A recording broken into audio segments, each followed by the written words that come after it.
rest of the day. Wheat, tares, and shit. Assalamu alaikum. Salam.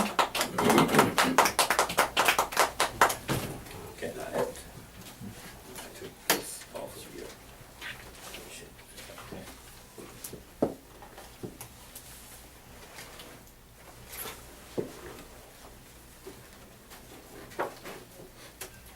Assalamu alaikum.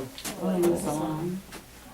Once again, it is in the name of Almighty God Allah, who did appear in the person of Master W.D. Farad Muhammad, the long-awaited Messiah of the Christian world and the Mahdi of the Muslim world. We know him as Almighty God Allah. We know him to have come out of the east into the west to seek a people who had been lost. We thank him, and we thank him again for raising up in our midst a divine leader, teacher, and guide, the last and greatest messenger of God, in the person of the Honorable Elijah Muhammad. We know him as our spiritual Mother Mary of both the Bible and Holy Quran. We thank him for having raised up an $88 million nation right here in America to set forth an example for us to follow and to prepare the way for the coming in of God. We thank the Honorable Silis Muhammad for, after the fall of the Nation of Islam, we saw it resurrected the second time under his leadership. We thank him for having enough truth, enough righteousness, enough belief within his person to have the courage to stand up and reestablish the lost foundation of Islam. It is in their names, the name of Muhammad, and Muhammad, do I humbly greet you once again. In Arabic we say Assalamu alaikum. Walaikum salam. I always say that you could not have chosen a better place to be than right here at Muhammad's Mosque of Islam. I would also like to give honor and respect to the monarch of the Lost Foundation of Islam, the Queen of the Lost Foundation of Islam, the wife of the Honorable Silis Muhammad, Sister Mashaki Muhammad. We thank her for her dedication, her commitment to the upliftment of the Lost Foundation of Islam and the Afrodescendant Nation. For without her, we would have had a harder road to cross. She has been a blessing to the Honorable Silis Muhammad and to us as well. I would also like to give an honorable mention and to welcome our former president, the first duly elected president of the Afro-Descendant Nation, to Muhammad's Mosque of Islam, Temple number 45. It's always a pleasure to see your smiling face. It brings a smile to my face. We thank you for coming. Assalamu alaikum. What I want to do is try to keep you all awake. I know Brother Ali kind of tired. And Sister Ali, I hope not to put you to sleep. But hopefully I can entertain you and bring this message of truth from the Honorable Silis Muhammad to you and keep your attention. And before the close of the meeting, hopefully you can see, and I'm speaking directly to our youth, the relevance and the importance of this message to you, because it's all about you, especially the young black man in America. I want to thank the minister, Kareem Al-Ghani, for giving me the opportunity to share in delivering a message to the believers at the request of the Honorable Silis Muhammad. It's not all the time that you get a request from the Son of Man to give a specific message. And when that request comes to our ministers, then we want to give that message with the same spirit and put our best foot forward in trying to deliver that message or that thought.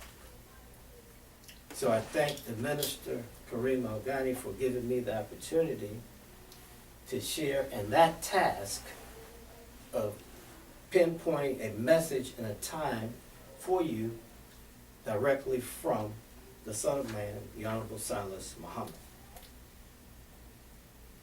And that message is the hour that we are in today is the manifestation of that parable of Jesus of 2,000 years ago, the time of the great harvest. And he starts off in his communication to the ministers, or to his chief minister, to press upon the ministers this particular topic. And the first word of that statement was to press. And I said, let me just go ahead and look that up so I can be clear on what it is he wants. To press upon the ministers, and then have the ministers to press upon the believers, the hour that we are in today, the manifestation of that parable of Jesus of 2,000 years ago, the time of the great harvest. Now, to press means to push, to force, to persistently put weight on. This particular time that Jesus of 2,000 years ago spoke of in the Bible about a great harvest. Now, we know in Christendom, those of you who grew up in the church, that they make a lot to do of this particular topic of the great harvest. And there are a number of lectures and a number of Christian preachers who have taught on the subject of the great harvest. And if you, as the minister pointed out a little earlier, if you could take your mind back 2,000 years ago and envision a half original man, Jesus, speaking to the Jews, who are Caucasian people in the Roman Empire, trying to give a message or speak on the time of the great harvest. And him giving that message, there's no way that they could possibly understand what Jesus is talking about when he's talking about the great day of harvest. He is talking about a time in the end days. They were what, 2,000 years prior to the end days, am I right? Jesus did not come in the end days. So he was projecting of a day that is to come. That's right. And he referred to it as a day of harvest. Mm-hmm. And he spoke to the people in parables. And there in the book it talks about the distinction of why are you speaking to the people in parables. And he said that they would hear and not hear. That they would see and not see. They would hear and not understand what it is that's being said. But it's for you, not the Jews that he was speaking to at that particular time, but a people who would be on the scene, a people that the fulfiller of the prophetical role of the Son of Man, or Jesus, would be addressing at that time, that they would be the ones who would understand. Now, just walk with me here a little bit. And I'm going to try to be as brief as I can and get through this. But let's look at that particular script. We're talking about Matthew chapter 13. And I want to start with verse 1. There's 3 parables that he gives reference to. The first one being the the parable of the sower. And then we'll deal with why that's important, the parable of the sower. Then he goes into the harvest. And then directly after that parable, he talks about the mustard seed. And we're going to deal with those three parables in our talk today. And hopefully by the time that we're done, we will have a clearer understanding of the time that we're living in, the message that was intended or projected, and the real people who are now today living and fulfilling that particular prophetical role. Let's just read over it. In chapter 13, it says here, that same day Jesus went out of the house and sat by the lake. Such large crowds gathered around him that he got into a boat and sat in it, while all the people stood on the shore.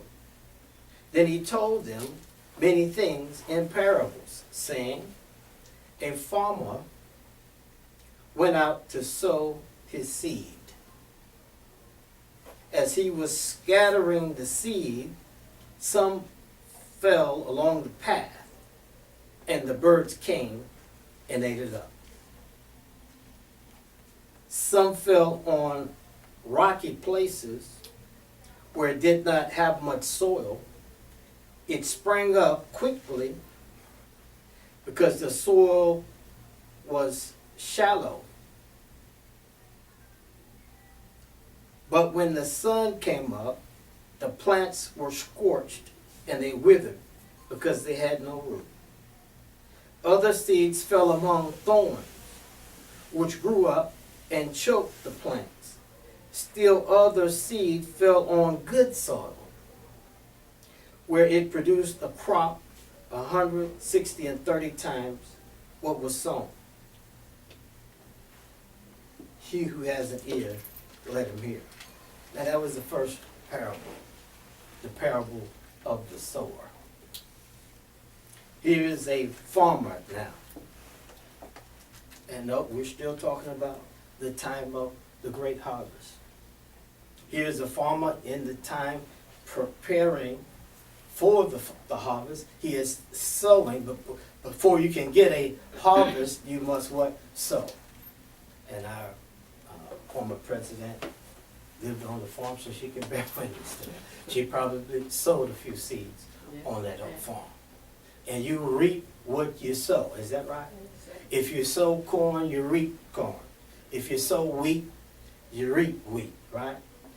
If you sow an orange tree, you're going to get an orange. Orange seed, you get an orange tree, right? So here, this sower or farmer is now sowing. And he is throwing the seeds all over the place. Some he throws and it falls in a path, where people have been walking, right? And the birds came and ate it up. Here's good seed now. Birds have come and eat the seed up. Some he threw into rocky areas and it didn't last. Some he threw on thorny ground and the thorns came up and choked it out, drank up all the water. But some fell on good ground, right? And those that fell on good grounds, they produced how many times? 100-fold, 30-fold, or 60-fold, or some 30-fold.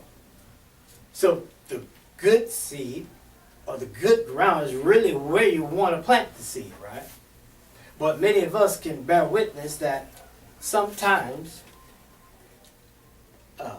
when you do get the seed, well, first off, let's just look at the farmer. Who is the farmer? Jesus tells us later on in the chapter, the book, that the man who's throwing the seed is the Son of Man. Who do we know came along and started planting seeds? We saw Master Farad Muhammad come, right? Came all the way from Mecca, Arabia, and planted seed in America.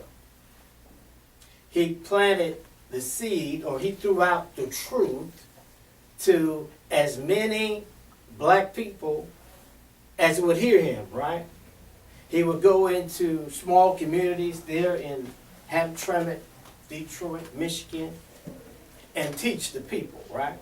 He would spit out the truth to the people, and the people would receive it. Some accepted it, right?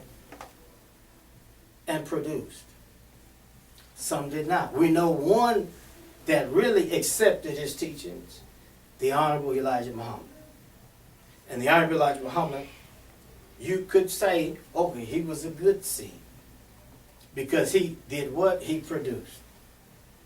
100-fold, 30-fold, 60-fold. There were other believers in the first rise who got that teaching from Master Prophet Muhammad, who produced. And some of them followed behind the Honorable Elijah Muhammad. And we saw the nation of Islam rise. But there were many of those who heard the truth, accepted the truth, but that seed was not rooted within them, and they dried out. What's evidence of that? They stopped coming to the mosque. They stopped participating. There were some who dried out. There were some who got choked out and fell by the wayside. Let's read on a little further. If you look at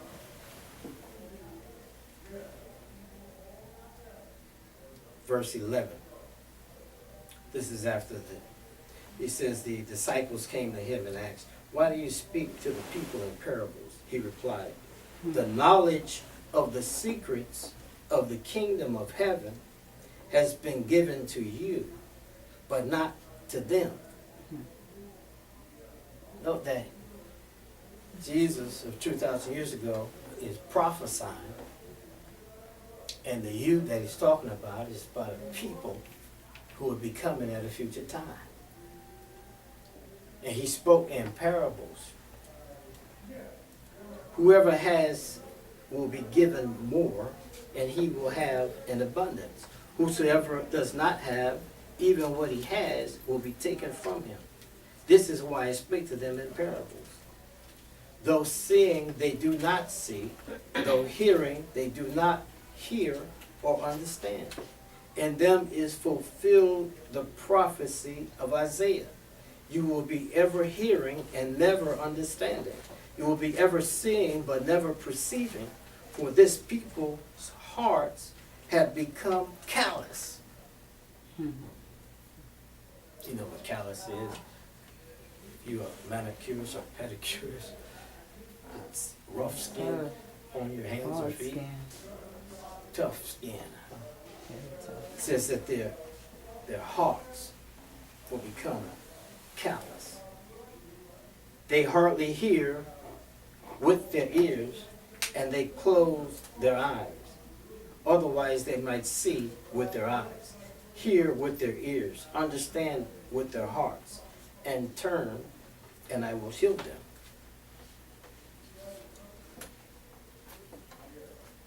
But blessed are your eyes because they see, and your ears because they hear. For I tell you the truth, many prophets and righteous men long to see what you see, but did not see it, and to hear what you hear, but did not hear it. So, if Jesus has to be talking to a people who at some point in time is going to see and hear that which the prophets of old foretold, that could not have been the Jews of 2,000 years ago, for they did not see, they did not know, they could not understand, because they were not living in the time of the end. Listen to then what the parable of the sower means. It says, when you hear the message about the kingdom and you do not understand it, the evil one comes and snatches away what was sown in his heart. This is the seed along the path. The one who receives the seed that fall on rocky places is the man who hears the word and at once receives it with joy. But once he has no root, he lasts only a short time. When trouble or persecution comes because of the word, he quickly falls away. The one who receives the seed that fell along the thorns is the man who hears the word, but the worries of this life and the deceitfulness of wealth chokes it, making it unfruitful. But the one who receives the seed that fell on good soil is the man who hears the word and understands. He understands it. He produces a crop yielding 100, 60, and 30 times what was sown. So clearly, again, that was not the Jews of 2,000 years ago. This is talking about a people who would see and produce those that the seed fell in good ground.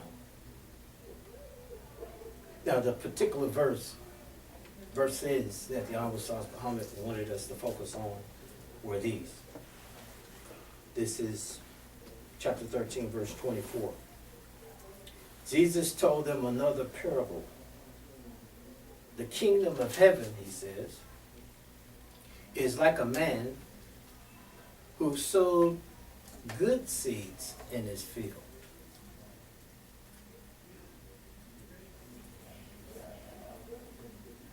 But while everyone was sleeping,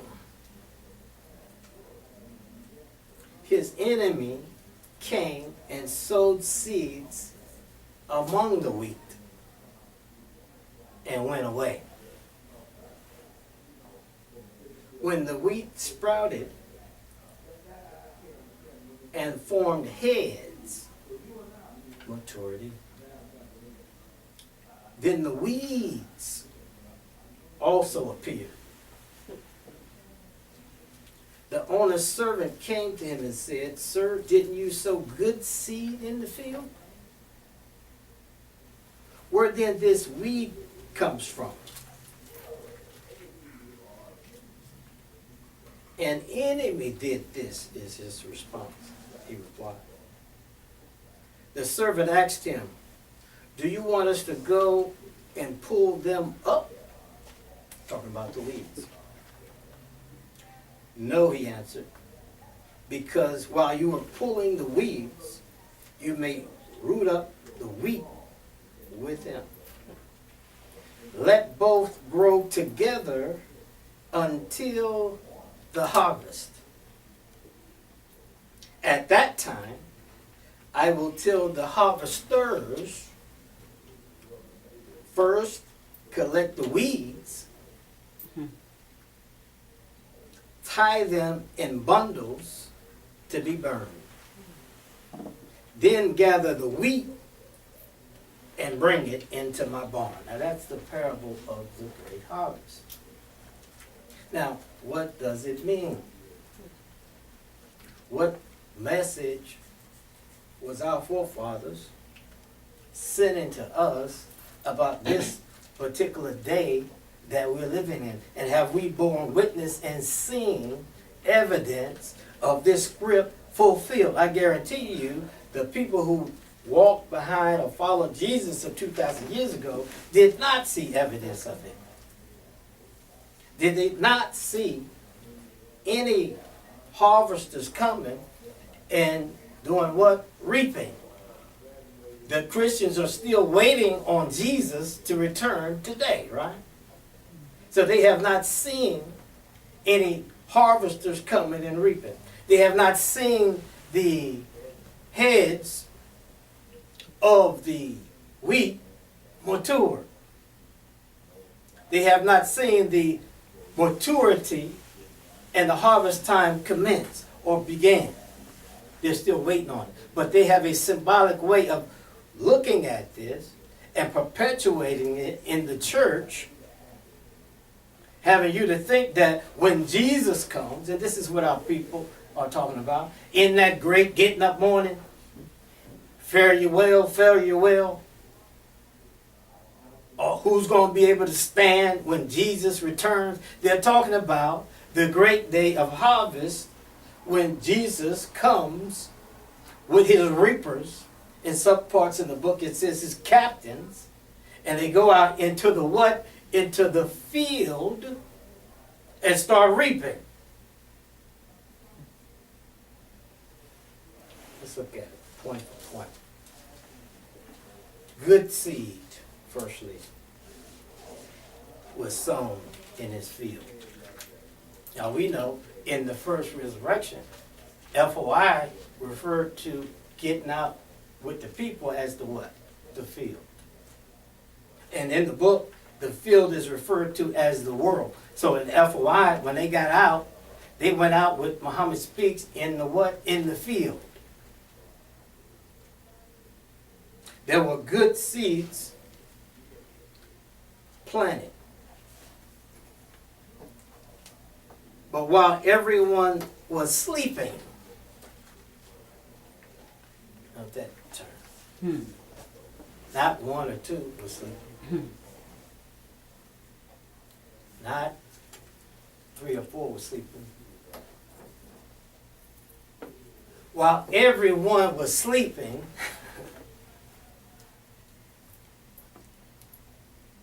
then there was somebody who came.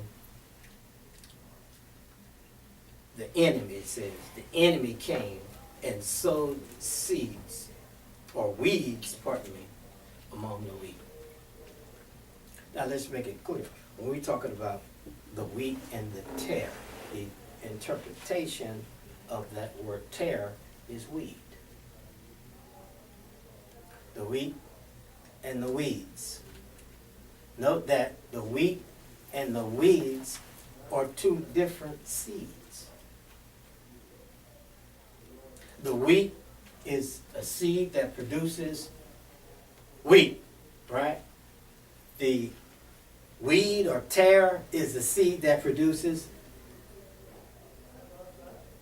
grass. That's not meant for human consumption. It starts out, if you go and read it, it starts out